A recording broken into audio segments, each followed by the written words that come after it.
Alright, welcome back guys. We have another question from chapter 4 of your Johnston textbook, and we have a light rod AD that is supported by frictionless fixed at point B and C and rests against another frictionless surface at point A, and we have a vertical force of 120 pounds that is applying at point D, and we need to determine the reactions at A, B, and C.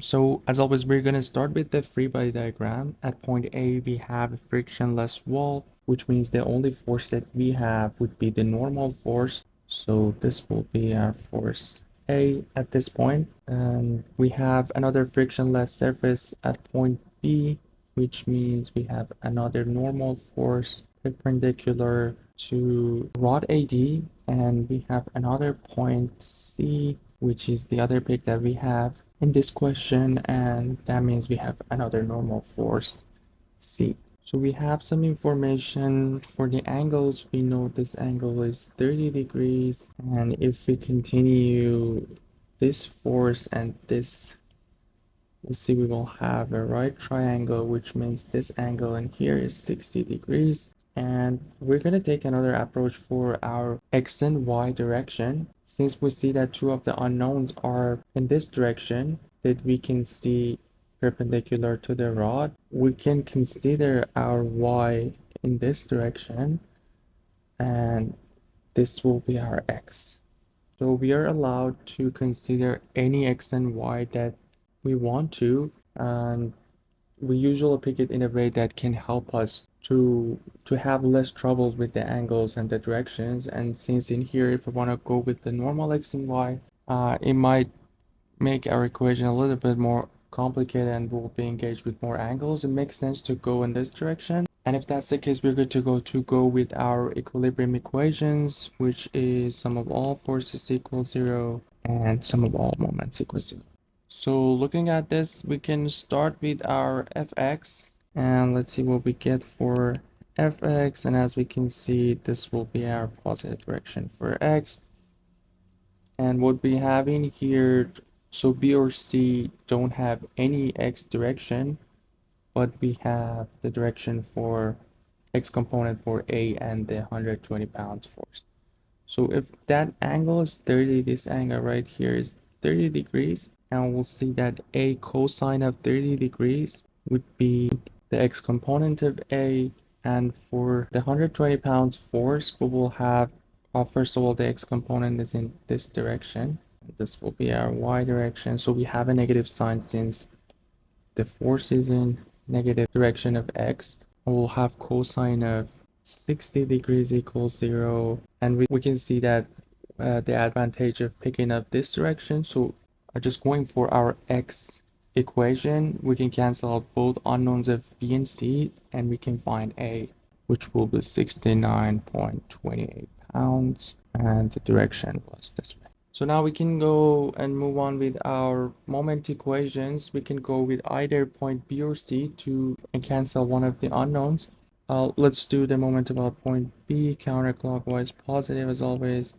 So we'll see that the moment of C will be a counterclockwise moment, so positive, and the distance would be the distance from B to C, which we know is 8. We have the moment of the y component of 120 pounds force, and since it's clockwise, it will be negative, and this time we will have sine of 60.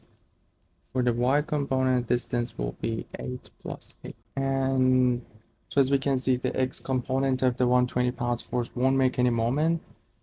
So that would be the only moment for 120 pounds force. And the last one is the A. So this will be the x component of A, and this will be the y component.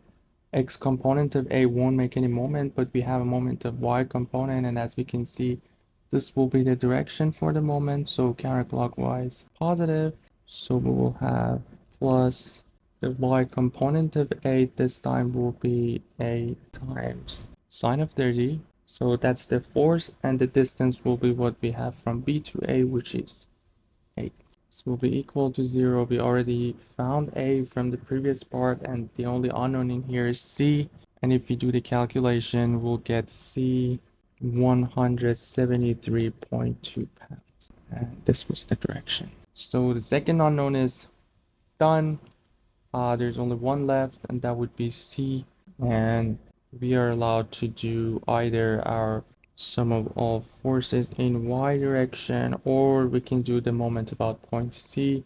Really doesn't make any difference, and this was our y direction as I mentioned in the beginning of the question. And let's see what we have. So we have C in a positive direction, we have B in a negative direction, we have 120 pounds force, and as we figured out, the sine of 60 would be the y component negative sign, same for the A, and the sine of 30 for A equals 0. We already know C and A from the previous steps, and we can find the last unknown, which will be B, and that would be 34.6 pounds, and that was the direction that we have. Just one additional thing, if we want to report the angle for B and C with our horizontal, so we know this angle over here will be 30 degrees. So our B, if we want to show it, if we want to go with the horizontal, this will be 60 degrees. So the other way of showing B would be going with this direction and saying that the angle is 60 degrees. And same for the C. We know this angle for C is also 30 degrees, and this one will be 60 degrees. So we can show C in this way too for the angle. So the big takeaway from this question is how we consider our x and y to make the problem easier and go with less confusions with the angle and easier way to solve the question. That would be all for this one. You guys take care, and I'll see you in the next video.